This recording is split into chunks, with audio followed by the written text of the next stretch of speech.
Hello, welcome. You're watching Markets Today. I'm Sakshi Batra, and this is where we discuss everything about the stock markets, the way the trade has panned out in trade today. Also, if you see the gainers and the losers, in fact, the markets ended on a lower note today, snapping the 3 days winning streak. Although in the morning we had seen a happy green screen when you had seen all across the globe, some lackluster trade happening. But despite that, the markets were doing some well. But they have actually snapped the 3 days winning streak today, and all across the sectors also, if you'll see most of the sectors ended in the red today, with declines coming in from the heavyweights like Reliance Industries, also with some kind of decline coming in for the auto and the IT space stocks too. So those were the kind of top highlights. Let me just take you through the closing levels for the Sensex and the Nifty first. So the Sensex ended at 55,566, down about 359 odd points or 0.6% in trade. The Nifty also, widely traded between 16,522 to 16,691 during the day before ending at 16,584, down about 77 odd points or just half a percent lower in today's trading session.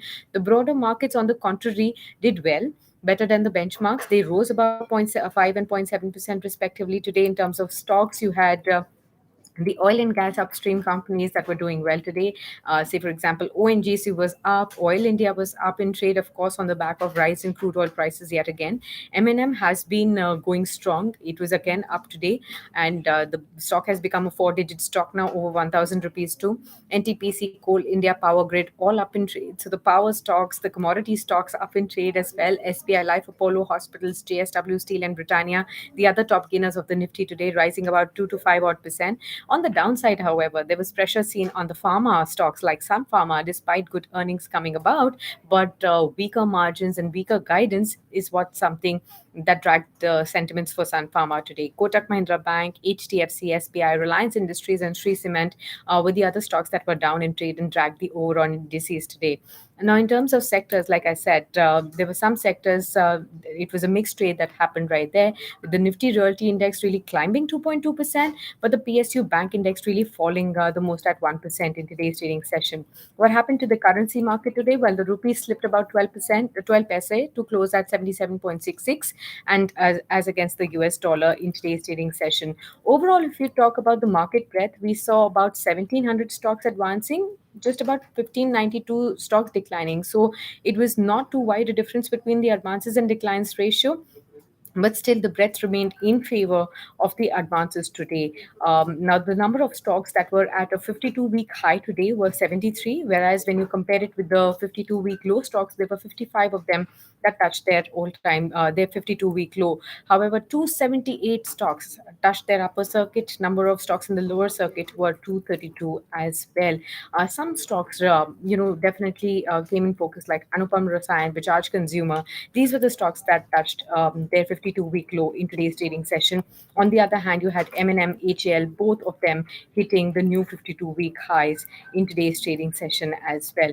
The Nifty Realty, as I said, was the best sectoral performer, rising almost 2.2%, with some stocks in the index like Suntech Realty, IB Real Estate, Prestige, really rising almost 4% to 5% in trade today.